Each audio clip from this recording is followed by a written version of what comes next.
Vera had been restless all the morning. She had avoided Emily Brent with a kind of shuddering aversion. Miss Brent herself had taken a chair just round the corner of the house so as to be out to the wind. She sat there knitting. Every time Vera thought of her, she seemed to see a pale, drowned face with a seaweed entangled in the hair, a face that had once been pretty, impudently pretty, perhaps, and now which was beyond the reach of pity or terror. Aunt Emily Brent, placid and righteous, sat knitting. On the main terrace, Mr. Justice Walgrave sat huddled in a porter's chair. His head was poked down well into his neck. When Vera looked at him, she saw a man standing in the dock, a young man with fair hair and blue eyes, and a frightened face. Edward Seton.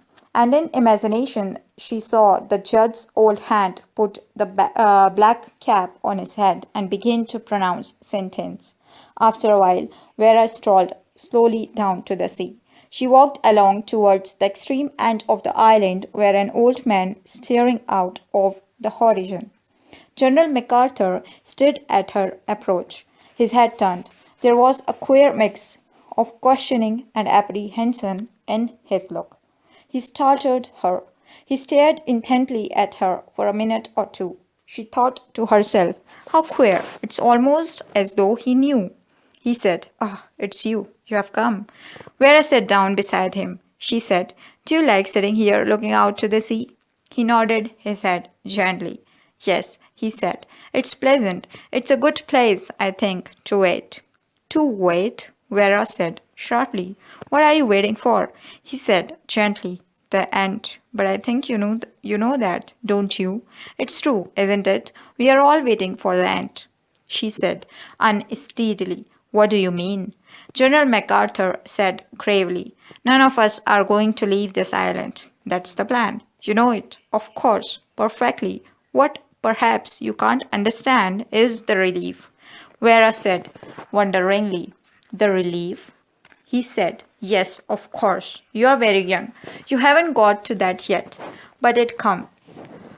The blessed relief when you know that you have done with it all and that you haven't got to carry the burden any longer. You'll feel that too someday.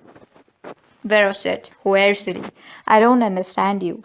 Her fingers worked spasmodically. She felt suddenly afraid of this quiet old soldier. He said musingly, you see, I loved Leslie. I loved her very much, Vera said, questioningly.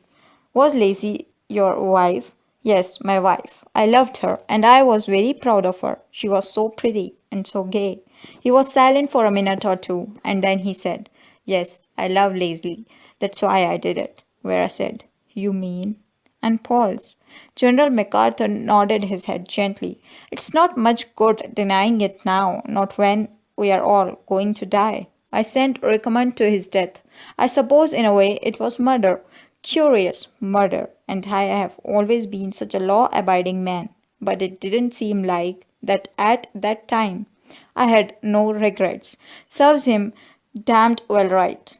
That's what I thought. But afterwards, in a hard voice, Vera said, well, afterwards.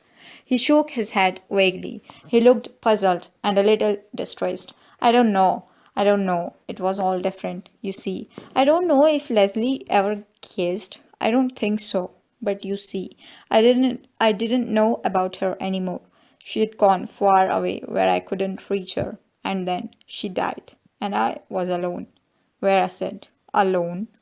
Alone, and the echo of her voice came back to her from the rocks. General MacArthur said, you'll be glad too when the end comes. Vera got up. She said sharply, I don't know what you mean, he said. I know, my child, I know. You don't. You don't understand at all. General MacArthur looked out to the sea again. He seemed unconscious of her presence behind him. He said very gently and softly, lazily,